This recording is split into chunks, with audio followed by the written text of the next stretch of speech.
AFP. File. OLGA MALTSEVA While larger Russian cities do have LGBT scenes and communities, violence against gays and homophobic rhetoric in the country regularly make global headlines, as at this May Day rally in Saint Petersburg, Russia has said gay and lesbian fans should feel welcome at its World Cup this month, but violent threats against LGBT people planning to travel to the event tell a different story. Other LGBT football fans who have attended international tournaments say they have no intention of visiting a country notorious for anti-gay laws and in one region the torture of gay men by police. D. Cunningham, who heads an alliance of LGBT fan groups in the UK, was sent anonymous emails warning the organisation to stay away from the World Cup after she gave an interview to Russian media about her plans to come. An email, seen by AFP, contains a photo of a man's hand holding a switchblade with a warning that the sender would be waiting to knife the visitors in Russia.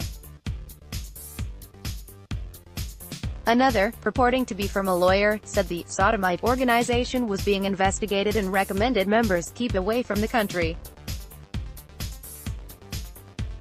The threats have not put off Cunningham or Joe Wright, a law student who runs campaigns for the alliance, from traveling to the tournament. "I want to support my team and to ensure that, however small, there is a visible LGBT fan presence in a country which is hostile to that community," Cunningham said. She added it was unacceptable. FIFA had given 2 tournaments in a row to countries, Russia and Qatar, that do not respect LGBT rights. Wright said his friends and family would prefer he stayed at home as they were worried about his safety in Russia, both as a gay person and an England fan, in the current diplomatic fallout between Moscow and London. "But I want to experience the atmosphere, the thrill of going to a World Cup and, of course, I want to cheer on England," the 25-year-old said.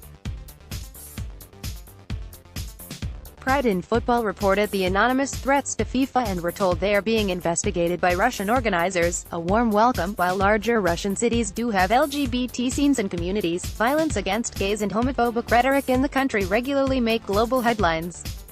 A 2013 gay propaganda law officially forbids the promotion of non-traditional sexual relationships to minors and effectively bans gay rights activism.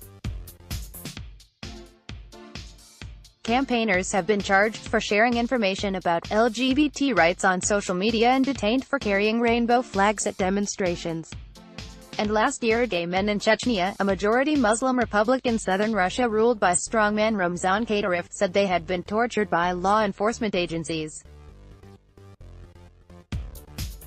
Despite this, Alexei Smirtin, a former football player and the tournament's anti-discrimination chief, has said gay fans should feel safe and comfortable at the event in Russia. All visitors to Russia in 2018, regardless of race, gender, religion, ability or sexual orientation, can expect a warm welcome, great hospitality and an unforgettable experience, FIFA's local organizing committee told AFP. It added that authorities will allow the display of rainbow flags in stadiums and public celebrations.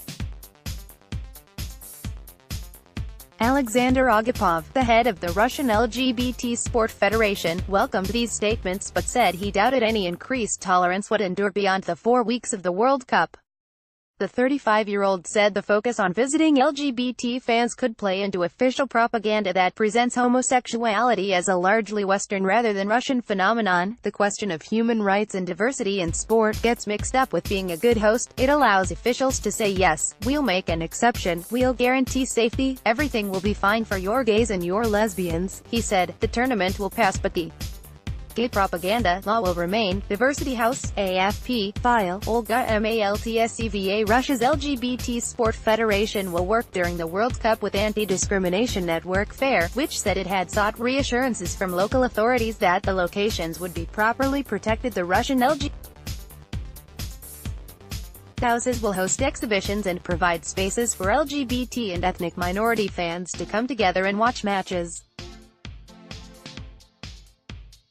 FARE's director Pierre Boar told AFP his organization had sought reassurances from authorities the locations would be properly protected. FAIR has also put out a guide for LGBT travelers planning to come to Russia during the World Cup, advising them, for example, to exercise caution when using dating apps, which have been used by homophobic groups looking to target gay people.